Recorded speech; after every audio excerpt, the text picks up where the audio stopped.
IDFM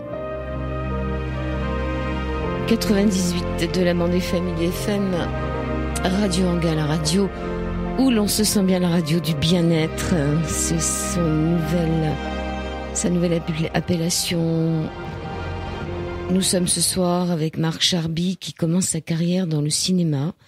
Durant une dizaine d'années, il travaille comme assistant, réalise plusieurs courts-métrages et écrit de nombreux scénarios.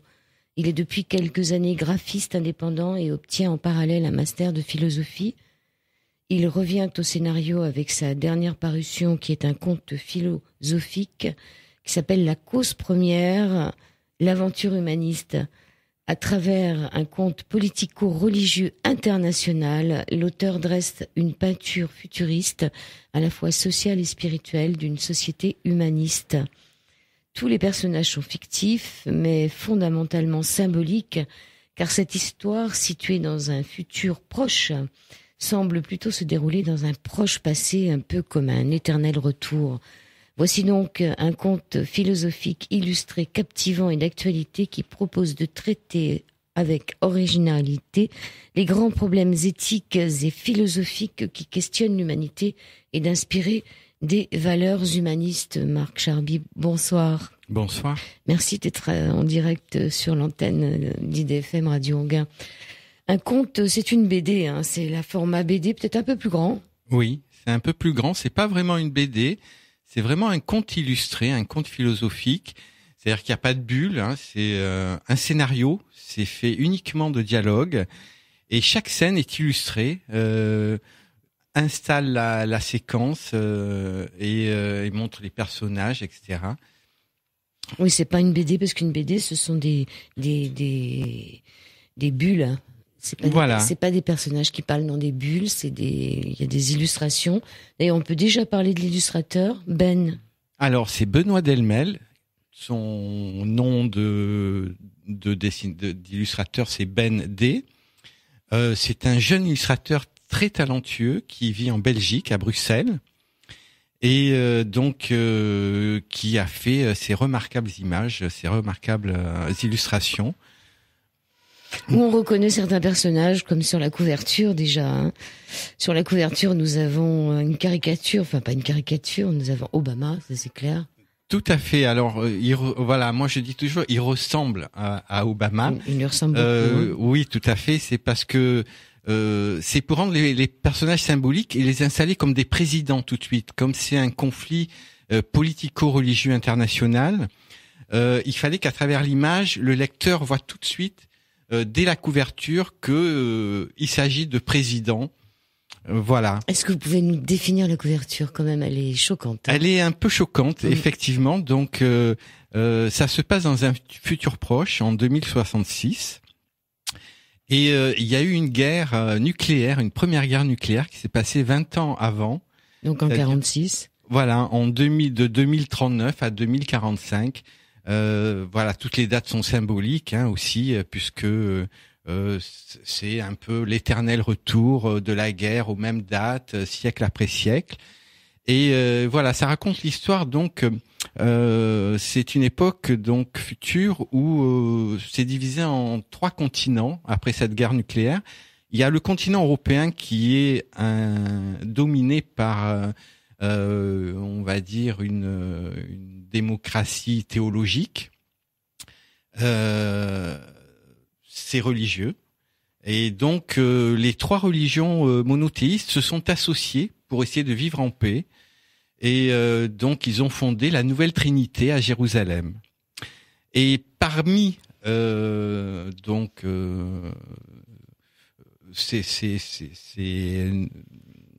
3 continents, ces 3 continents, et voilà, ils sont installés à Jérusalem. Il y a une petite secte qui est la secte des Zélotes. Qui est une secte qui a existé il y a 2000 ans, tout à fait, qui s'était rebellée contre les Romains. Et donc cette petite secte va essayer de faire un coup d'État et de perpétrer un attentat sur le continent américain qui lui s'est transformé en continent humaniste avec des valeurs humanistes, une société humaniste, une spiritualité humaniste. Et c'est ça le véritable objet du livre, c'est de décrire cette société humaniste moderne, comment elle peut fonctionner d'un point de vue social et spirituel. Et donc, à travers cette aventure donc de ce groupe de terroristes qui va perpétrer un attentat en Amérique, ils sont faits prisonniers et à travers eux, on découvre petit à petit comment fonctionne cette société américaine. Voilà. Alors c'est symbolique, hein. C'est pas forcément l'Amérique. Hein. Moi, je considère par exemple que en Europe, on est beaucoup plus humaniste qu'en Amérique. Hein. En ce moment. En ce moment, oui. Et donc, et surtout en France. Hein, et donc, c'est vraiment symbolique. C'était une façon de traiter de façon un petit peu caricaturale, si on peut dire, de séparer les deux continents, les deux systèmes de pensée, et de les mettre côte à côte pour voir comment chacun des deux fonctionne. Voilà, donc ceux qui vont être arrêtés, alors ils vont faire un attentat à Masada, qui se trouve en Amérique. Ah oui, à Masada ou à Qumran? Alors oui, leur secte se trouve à Qumran, qui est qui était une secte aussi au bord de la mer Morte. Au bord de la mer Morte. Et l'histoire, il y a 2000 ans, c'est que les Zélotes ont attaqué une forteresse romaine qui s'appelait Masada. Là, dans ce conte, c'est une forteresse qui se trouve en Amérique, un petit peu à l'écart de New York. Et donc, c'est juste une façon de reprendre des thèmes anciens, de les renouveler, et avec des nouveaux dialogues, de les rendre plus modernes, mais qu'on sente quand même que ce sont des choses qui se répètent, que à chaque fois qu'on se trouve devant une situation semblable, on a des comportements à peu près semblables. Et c'est ce qui fait que l'histoire se répète régulièrement. Et c'est ce que veulent faire les humanistes, c'est essayer de sortir de ces comportements stéréotypés, instinctifs, pour développer de nouvelles valeurs, de nouvelles, une nouvelle spiritualité. Et c'est ce qu'on découvre peu à peu à travers l'aventure. Et c'est quand même une aventure, hein, c'est-à-dire qu'il y a de l'action, ça bouge. Ça bouge, il y a de l'amour aussi. Il y a de l'amour aussi. Il n'y a pas trop de haine. Non, il y en a pas. Même les trois religions, en fait, elles s'entendent très bien à Jérusalem, au sein de la Nouvelle Trinité. C'est une sorte de démocratie où donc il y a les chrétiens avec catholiques et protestants, il y a les musulmans avec les chiites et les sunnites, et il y a les juifs avec deux catégories, une qui est l'église des Zélotes et l'autre est l'église des sunnites, de Moïse. Et c'est au sein de ces deux communautés juives, il y en a une qui va se séparer pour essayer de renverser la domination chrétienne, voilà, pour imposer leur propre vision de la théologie et de Dieu. Alors ceux qui nous écoutent doivent se demander ce que c'est que ce troisième continent, enfin ce troisième... et c'est donc il y a l'Europe d'un côté, l'Amérique de l'autre. Et oui, alors le troisième c'est l'Asie. Ils n'entrent pas beaucoup dans cette histoire, mais ils y sont à un moment. Et l'Asie, c'est le continent communiste, qui est une association de la Chine et de la Russie. Oui, faut le faire. Voilà, oui, surtout qu'ils sont pas très copains en ce moment. Mais et donc c'est eux qui vont essayer de résoudre le problème, mais à leur avantage, puisque ça va leur permettre de récupérer des terres africaines riches en matières premières, etc.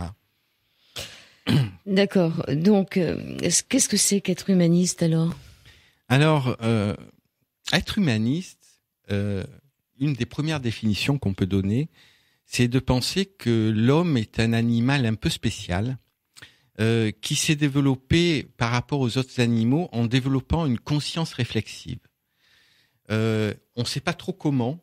On peut imaginer que c'est grâce à deux organes qu'il est arrivé à faire ça. Les deux organes, ce sont les mains qui lui permettent de faire des outils, de fabriquer des outils et de répéter des expériences, et un langage articulé qui permet de transmettre les expériences. C'est sans doute les deux conditions premières qui ont permis à cet animal humain de devenir un homme, de sortir de la nature et de l'animalité pour donc devenir un homme. Et être humaniste, c'est vouloir prolonger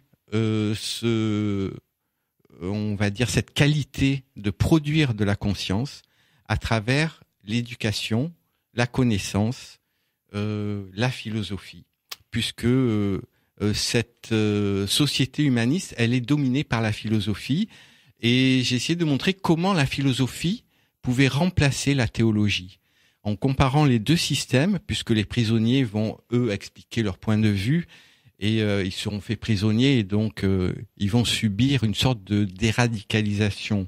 De lavage de cerveau, on peut dire. Alors, pas du tout. Ah bon? Non, pas du tout. C'est pas un lavage de cerveau qu'ils vont subir. Ils vont subir, comment dire? On va leur apprendre les valeurs humanistes et on va leur apprendre à travailler sur eux-mêmes.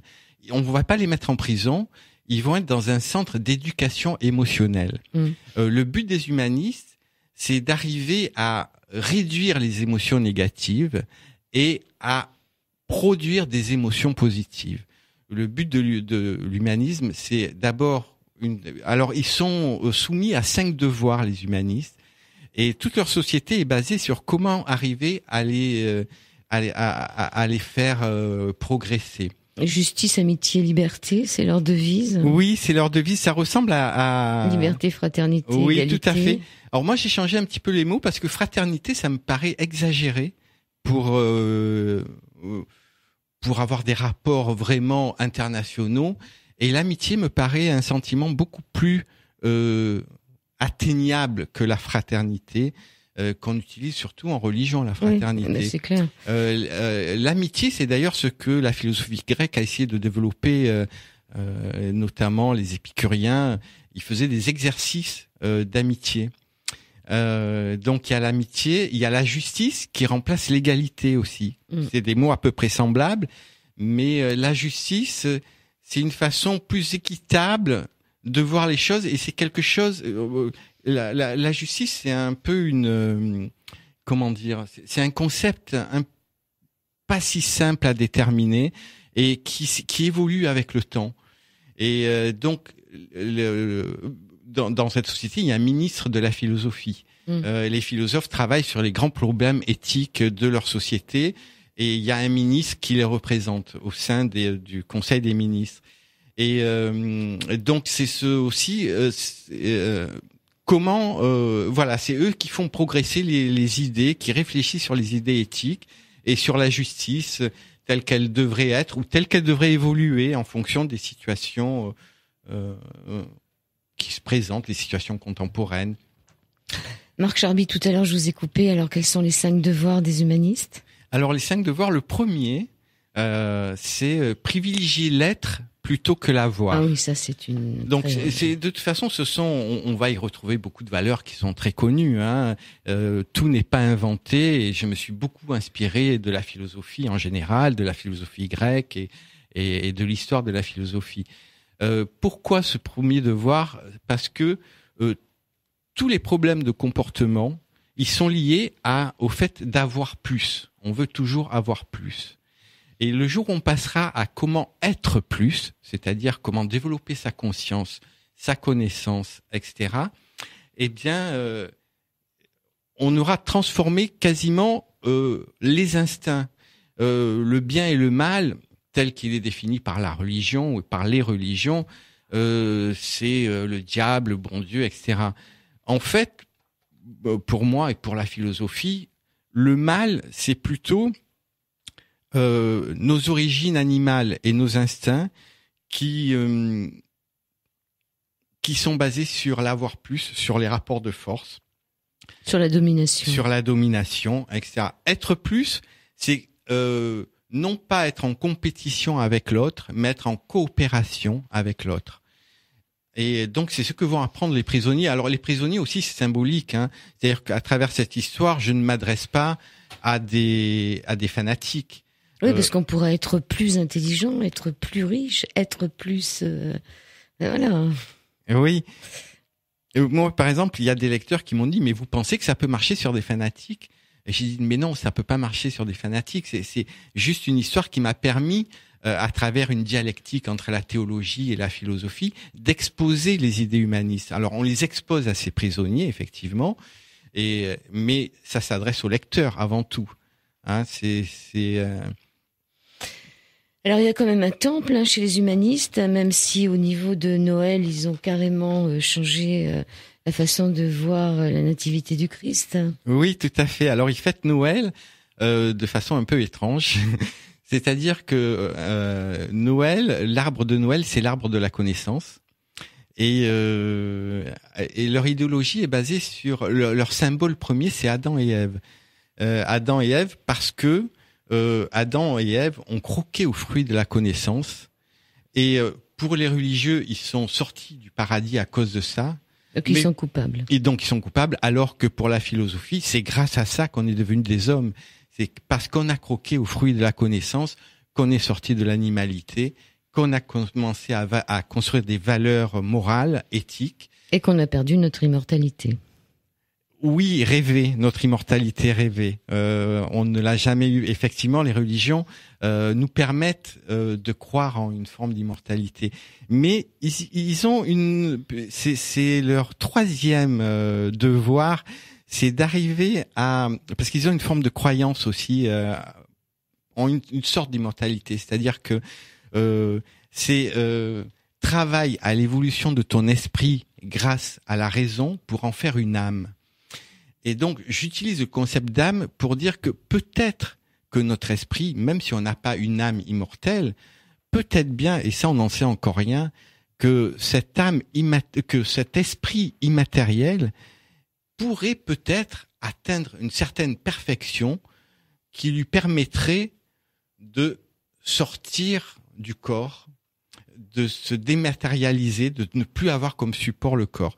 Alors, c'est tout à fait, comment dire... Ce que disaient les philosophes grecs, non? Non. Ça, c'est de vous, ça? C'est de moi. Marc Charby. Oui, c'est une façon de dire, à un moment, il y a des funérailles, il y a même un mariage, il y a des funérailles, parce que j'essaie à travers ces comportements, de montrer sur quoi ils sont basés, sur quelle idéologie ils sont basés. Et donc, pendant les funérailles, ils disent, est-ce que les personnes décédées sont arrivées à faire de leur esprit une âme?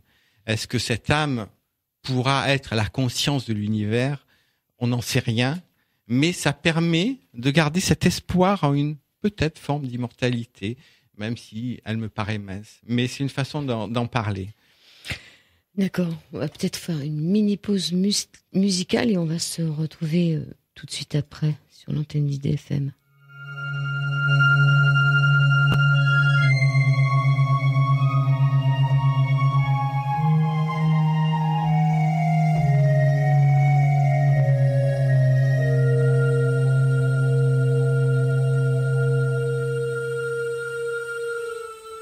Voilà, c'était une petite pause musicale sur cette antenne d'IDFM, Radio Anguin, la radio du bien-être. Nous sommes ce soir avec Marc Charby, la cause première aux éditions...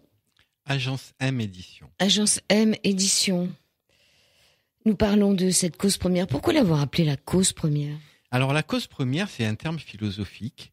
Dans toute l'histoire de la philosophie, quasiment tous les philosophes croient en Dieu. Il n'y a qu'à l'époque moderne qu'on commence à pas y croire.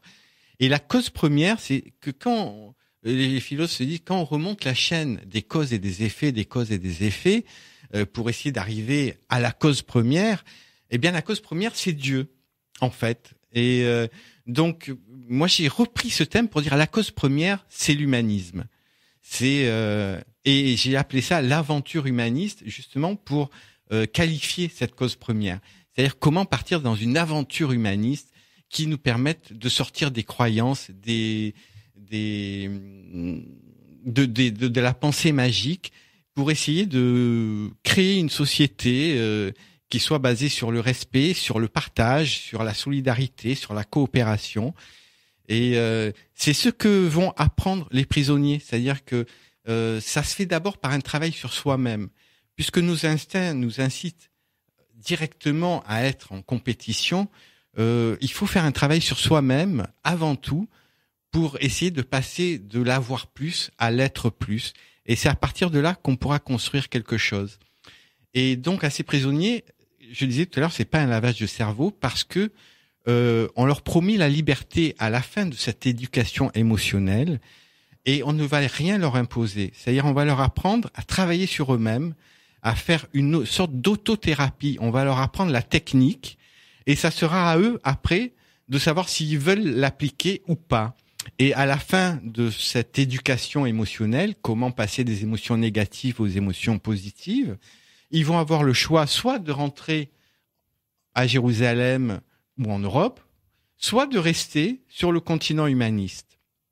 Donc, c'est pas un lavage de cerveau, c'est un choix qu'on va leur donner à la fin. Donc il n'y a pas de prison dans cette... Alors, il y a sans doute des prisons, mais eux ne sont pas en prison.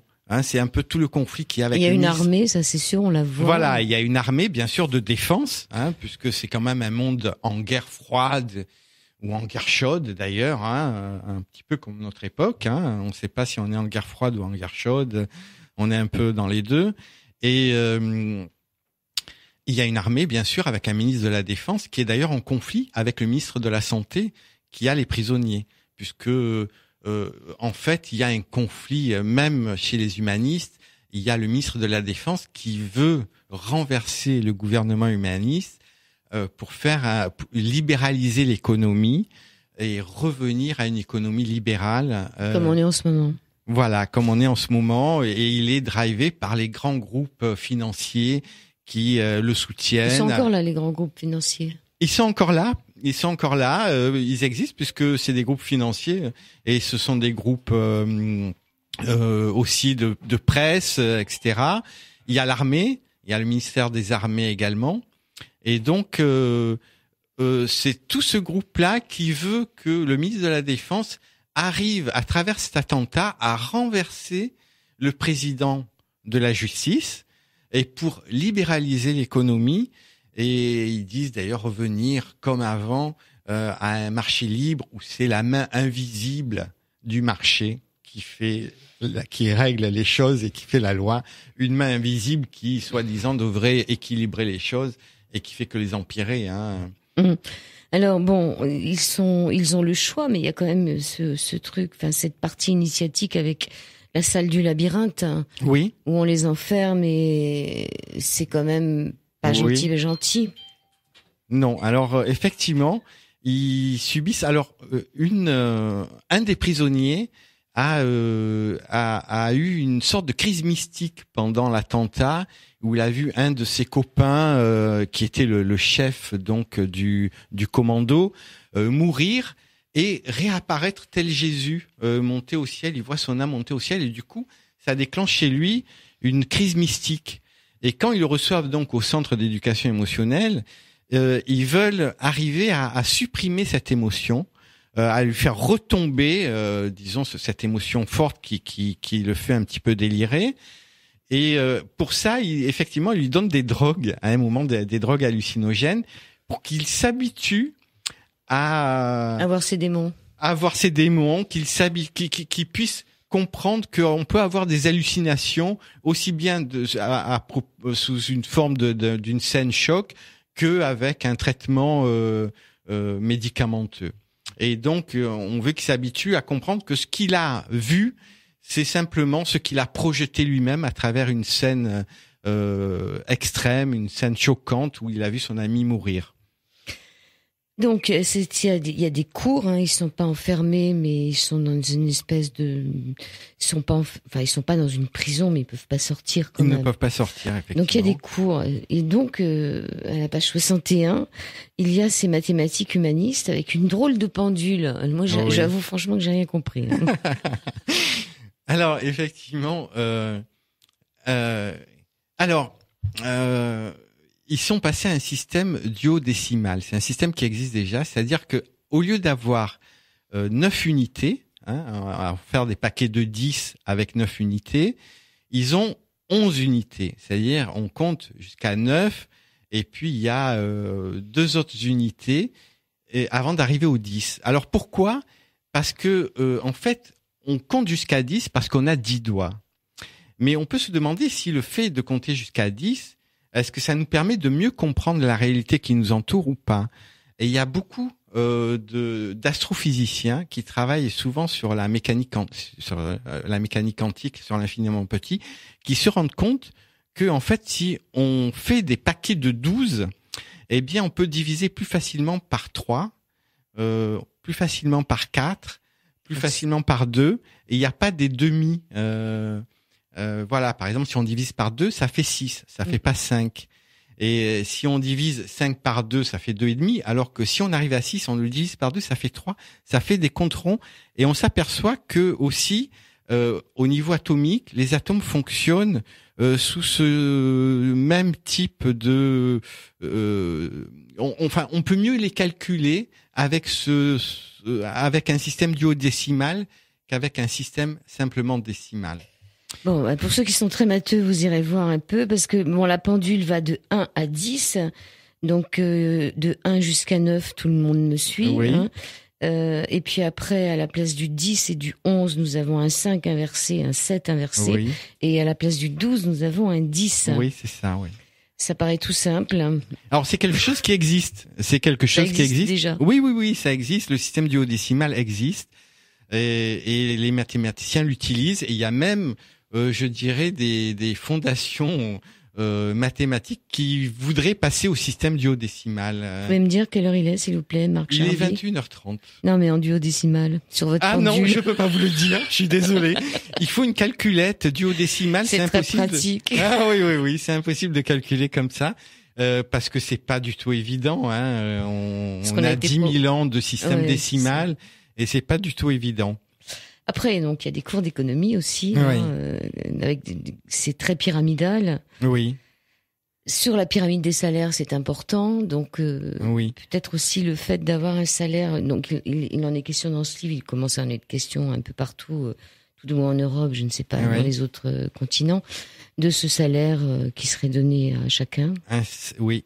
Mais là, il y a un salaire minimal qui serait donné à chacun, mais il y a aussi un salaire maximal. Oui. Hein, donc ça, on n'en parle pas encore. Non, c'est bien dommage. On n'en parle pas encore.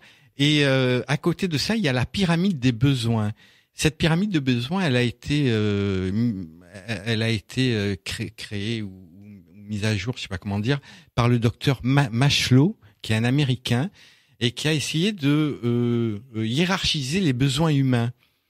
Et donc, il les a hiérarchisés sous 6 niveaux, à 6 niveaux. Et à côté de ça, donc, ce que j'ai essayé de créer parallèlement, c'est une pyramide des salaires qui correspond à ces 6 niveaux de besoins qui ont été mis à jour par le docteur Maslow. Donc des besoins physiologiques, ça c'est clair. On a besoin de se nourrir, d'avoir un toit sur la tête, des besoins de sécurité, que ce soit pas une harde des besoins d'appartenance. Alors, le premier besoin, justement, il doit être satisfait pour tous les citoyens par un salaire minimum. C'est-à-dire que on ne peut pas accepter qu'un citoyen... Est-ce que vous voulez voter la Suisse, là? Oui, c'est ce que vous voulez voter la Suisse, qui n'a pas... Oui. Et donc, voilà, si un pays est capable de produire suffisamment pour sa population, il faut qu'elle offre à tous ses citoyens le minimum physiologique, c'est-à-dire se nourrir, se loger. Besoin de sécurité. Besoin de sécurité. Je reviens encore juste sur le salaire minimum. Encore juste un petit mot. Il y a un échange sur le salaire minimum. Ça s'appelle pas comme ça d'ailleurs. C'est un salaire, ça a un nom bien spécial. Oui. Bon. Je sais plus. Le revenu minimum. Oui, ça a un autre nom. Bon. Pour le percevoir, il y a pour ceux qui ne travaillent pas, il y a un échange, c'est-à-dire qu'ils sont obligés de se former à mi-temps, de continuer à apprendre dans une école libre et gratuite de leur choix et dans les matières qu'ils souhaitent. Cette société humaniste considère que la connaissance, c'est la matière première d'une société. Et donc, si on fournit un salaire minimum pour les besoins physiologiques, en échange, le citoyen doit produire de la matière grise. C'est un peu une façon un peu triviale de le dire, mais voilà, faire augmenter le niveau de connaissance d'une société dans son entier. Besoin de sécurité. Oui, alors besoin de sécurité, donc c'est avoir un toit, c'est avoir une justice sociale, c'est même avoir la paix. Avoir la paix. et que voilà, même si les salaires ne sont pas les mêmes, que on ait une sorte de confiance qui est la confiance qui s'installe entre les citoyens. Et ça aussi, c'est le ciment social, c'est la confiance. La confiance, ça permet à la fois les échanges économiques, mais aussi les échanges émotionnels. L'amitié, l'amour, tout est basé sur la confiance. Et les échanges économiques aussi. S'il n'y a pas de confiance dans les échanges économiques, tout se passe mal. Troisième besoin primaire qui sont dans l'avoir, quand même. Là, on est dans l'avoir et pas dans l'être. Besoin d'appartenance. Alors, le besoin d'appartenance, c'est appartenir à un clan, une famille, un État, voilà, et une puis communauté, une forme, voilà, une communauté. Alors là, il s'agit bien sûr de la société humaniste. Oui, de se retrouver, d'avoir confiance les uns dans les autres, d'avoir cette sécurité, de se sentir citoyen et voilà, où il y a où chacun donne et prend de façon juste. Donc là, c'était 3 besoins qui sont dans l'avoir, puisque tout ça c'est de l'avoir, et après les besoins secondaires qui sont dans l'être. Il n'y en a que 2. Les besoins d'estime, d'estime de soi ou d'être estimé. Et les besoins de réalisation, c'est avoir l'impression d'avoir fait quelque chose sur cette terre. Exactement. C'est le sommet de la pyramide. C'est au sommet de la pyramide, c'est-à-dire que forcément, on est dans l'avoir, dans les besoins primaires. On a besoin de survivre, on a besoin de se loger, de se nourrir. Au-delà d'un certain niveau, eh bien, l'avoir plus ne donne pas plus de bonheur. Et le bonheur, ensuite, au-delà d'un certain niveau de possession ou de salaire, eh bien, il se construit avec l'estime de soi dans ce qu'on fait dans la société et avec la réalisation de ses propres désirs, de son propre objectif individuel. Alors, dans l'autre pyramide, c'est la pyramide des salaires. Nous avons au premier niveau les étudiants et les retraités, les chômeurs et ça. Donc, tout cela ont un salaire minimum, un revenu de base. Voilà, c'est un revenu de base. Ouais. Le deuxième et troisième niveau, les employés et il y a la tête de la femme qui est devant le tableau, donc je sais plus. Oui. Les employés. C'est écrit dans le texte. C'est écrit dans le texte. Et la classe moyenne qui est au niveau, qui est au milieu de la pyramide et qui est la pyramide, enfin qui est la classe des patrons. Oui. Les patrons seraient la classe moyenne. Il y aurait plus de patrons qu'à l'heure actuelle. Alors, c'était une façon de dire que la classe moyenne serait plus riche. Voilà. Et puis une société, plus elle est égalitaire et plus elle augmente sa classe moyenne. Quand la classe moyenne se réduit dans une société, eh bien la pauvreté augmente et la richesse augmente des deux côtés, de l'autre côté. On s'en rend bien compte en ce moment. Voilà, c'est exactement ce qui se passe actuellement puisque l'écart s'est transformé de 1 à 400 entre les plus pauvres et les plus riches, alors qu'il était de 1 à 20 ou 30 il y a encore une cinquantaine d'années. Donc, et d'ailleurs les hommes politiques qui s'engagent dans la vie publique et au service des autres n'ont pas le droit de dépasser le salaire de la classe moyenne. Ils n'ont pas le droit de gagner plus que cette classe moyenne. Très bien, ça serait une bonne chose. Ouais. On va faire une pause musicale justement qui s'appelle La pauvreté dans un monde si riche. On se retrouve tout de suite. De son esprit, ouvrir les portes du paradis à tous ceux qui ont l'enfer au fond des cieux. Dernière partie de cet au-delà du miroir avec Marc Charby, la cause première. L'homme est à la mesure de toute chose, ce conte philosophique. Alors, il reste 3 continents, non, mais 3 grands blocs dans votre conte. Qu'est-ce qu'il en est des frontières avec ce qu'on vient d'entendre en ce moment? Ça se passe dans le futur. Là, ça parle pas exactement de ce qui se passe actuellement, puisque après la guerre nucléaire, il n'y a plus de frontières. En tout cas, en Europe, l'Europe a été engloutie. Oui, disons unifiée à travers une démocratie théocratique, et pareil pour l'Amérique. Mais bon, c'est juste une façon de mettre côte à côte les deux pensées, l'une philosophique et l'autre théologique. Et c'était une façon aussi de montrer comment la théologie, à partir du moment où on est dans une croyance d'une vérité révélée, d'une vérité divine, eh bien finalement ça bloque l'esprit par rapport à la philosophie qui n'a pas de dogme et qui est toujours en recherche. Si on a vraiment la croyance qu'on a la vérité révélée par Dieu, on n'a plus besoin de chercher ailleurs, et tout ce qui nous reste à faire, c'est à l'imposer aux autres finalement, puisqu'on est au sommet de la vérité et qu'on peut pas faire mieux que Dieu finalement. Et voilà, c'est un petit peu. Il y a aussi un combat avec l'image de Dieu, c'est-à-dire qu'à un moment il y a le procès de Paul. Qui est alors c'est un procès qui a existé après la mort de Jésus. Saint Paul a été mis en jugement, qui est Saint Paul qui a lancé finalement la religion chrétienne. Il est passé en jugement à Jérusalem où on lui a dit mais non, Jésus il a parlé que pour les Juifs, il a pas parlé pour les autres, et donc tu n'as plus le droit de t'exprimer. Et finalement, quand Jérusalem a été détruite par les Romains, c'est lui qui a fondé la religion chrétienne. Et là, j'ai repris ce thème-là, mais c'est dans un dialogue entre Saint Paul. Finalement, il reprend les idées de Spinoza, c'est-à-dire qu'il pense que Dieu c'est la nature, Dieu c'est la globalité, et on le met en procès parce qu'on lui dit non, Dieu c'est le créateur du monde, ce n'est pas le monde.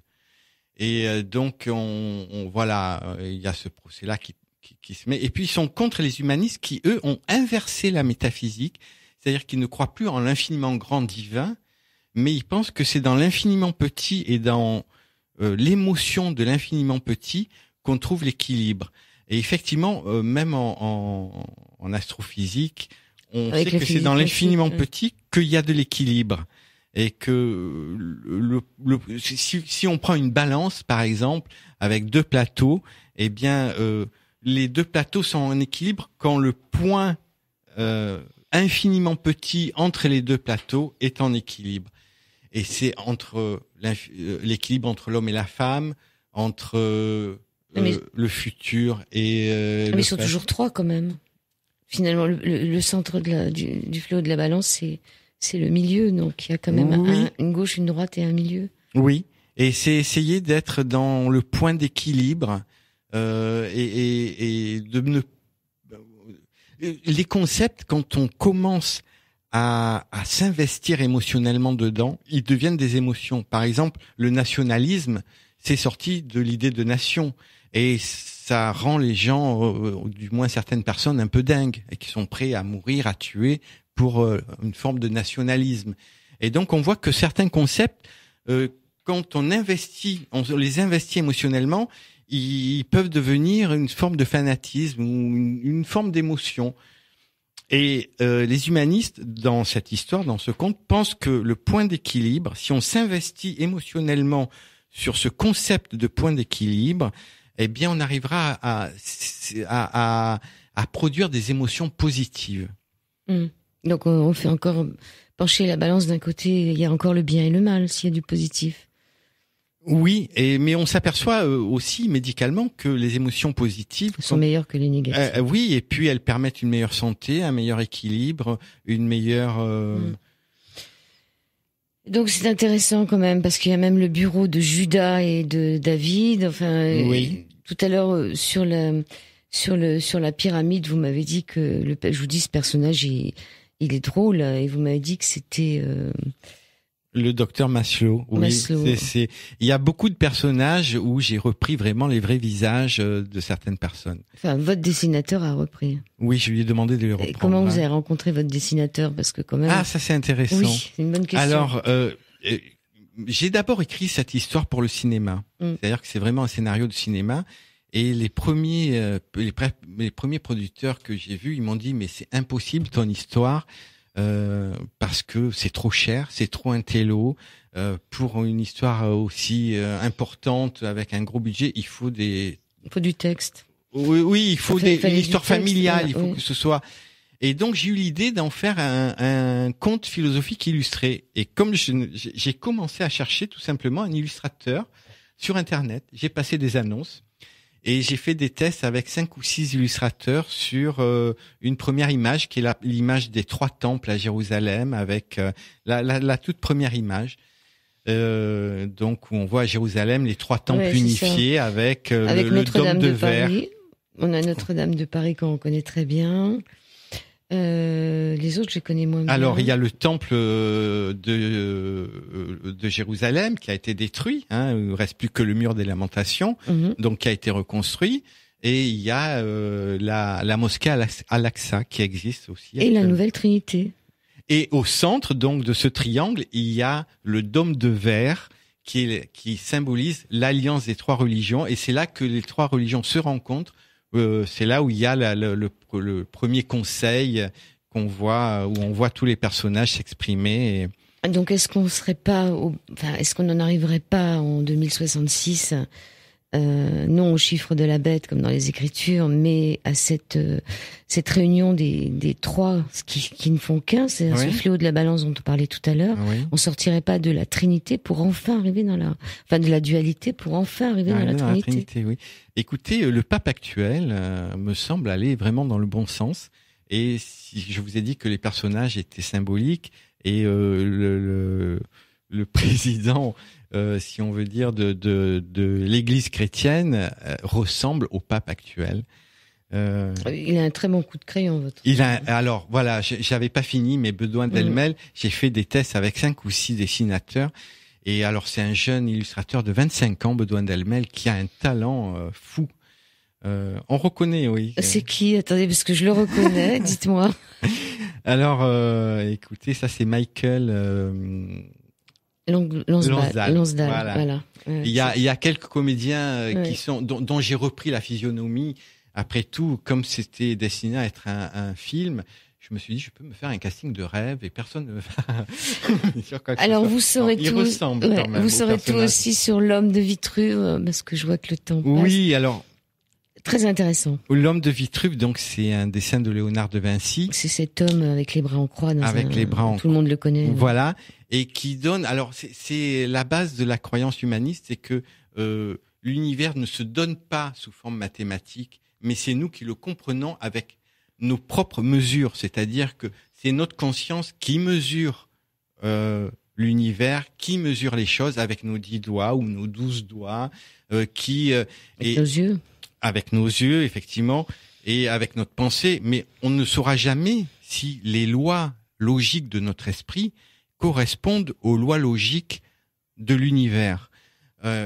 On peut supposer que oui, plus ou moins en tout cas, mais on n'est pas capable de le voir tel qu'il est réellement, mais on en voit sûrement une petite partie.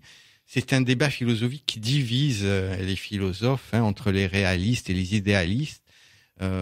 Et qui vous a dit alors, qui a trouvé le fait que Léonard de Vinci s'est un peu planté dans son dessin? Alors non, je dirais c'est pas qu'il s'est planté, mais non. Bon, il aurait pu faire autrement. Voilà, mais j'ai juste fait rentrer à travers ça le dessin de Léonard de Vinci dans une forme de calcul mathématique où c'est une progression géométrique qui se construit entre le cercle et le carré, le cercle et le carré, le cercle et le carré. Il faut lire pour comprendre. Peut-être que je suis pas très clair comme ça, mais voilà. Et puis dire l'homme est la mesure de toute chose, ça veut dire que c'est pas Dieu qui nous a fait à son image, mais que c'est nous qui avons fait Dieu à notre image. Dieu, l'univers est à notre mesure. C'est nous qui projetons nos propres. C'est marqué sur la couverture. Oui. Sous l'homme de Vitruve, justement. Alors, ce personnage-là, il ressemble à quelqu'un aussi? Oui. J'ose pas dire. Moi non plus. Bon, vous chercherez non, à la page 89. Oui, écoutez, c'est parce que c'est secondaire, en fait. Non, mais c'est secondaire, mais en même temps, on a l'impression de les connaître. Oui, on a l'impression de les connaître, et voilà, c'est ce qui donne comment dire, peut-être ça fait partie. Le Dalai Lama, on le reconnaît. Voilà, très le bien. Dalai Lama, il y a qui a été libéré à la fin. Parce que finalement, au sein de l'ONU, tout ce conflit politico-religieux va se résoudre au sein de l'ONU avec la libéralisation de l'image de Dieu, où on va dire chacun a le droit d'avoir l'image de Dieu qu'il souhaite. Et on n'a pas à l'imposer à qui que ce soit. Donc on libère Paul, on libère le Dalai Lama, sous la colère d'ailleurs des Chinois. Et, c'est vous ça? Alors non, c'est pas moi. Il ressemble à un comédien, mais ce n'est pas moi. D'accord. Ce n'est pas moi, mais effectivement, il y a un petit clin d'œil puisqu'il s'appelle Marc et qui est l'espion infiltré dans le commando théiste. Bon, dans le commando de fanatiques. Ce conte philosophique, je rappelle le nom, la cause première de Marc Charby, ici présent, et de Ben D. Vous m'avez dit déjà l'agence M Édition, ça se trouve partout. Alors ça se trouve dans pas mal de librairies, ça se trouve sur Amazon et ça se trouve sur le site de agence-m.com. Et donc il va être rangé où? Avec les BD quand même, non? Alors il va être rangé avec les BD, tout à fait. Ça a été une grosse discussion avec le diffuseur. Est-ce qu'on le met dans les sciences humaines ou dans les BD? Et en fait, il est rangé dans le rayon BD. Sinon, vous avez un endroit où on peut vous retrouver, ou si les gens voulaient en parler de ça, est-ce que vous avez une page Facebook? Alors oui, il y a une page Facebook à mon nom, Marc Charby, et il y a aussi une page Facebook au nom de l'album, La Cause Première. Donc on peut effectivement me contacter par là. Et ce serait intéressant de voir. Me poser des questions, j'y répondrai très volontiers. Quels sont vos projets? Alors pour l'instant, c'est vraiment la diffusion de l'album. Il vient de sortir et peut-être dans les 2 années qui viennent, je vais essayer de le diffuser le plus largement possible. Mes projets là tout de suite, je dirais à la fin de l'histoire est relancée. Il y a une sorte de gag final qui relance l'histoire, peut-être une nouvelle histoire qui se passerait en Europe en 2068, où il y a une révolte des étudiants à Paris. 2 ans après seulement, 66, 68. Voilà, c'est ça. Mais j'en suis pas encore là. Ah oui, puisqu'à la fin, on les voit là. On les voit partir à la Paris. Fête des droits humains. Oui. Et c'est vrai que ça fait très. Oui, c'est à Paris que ça se passe à Paris. Ça fait très 68 heures, quoi.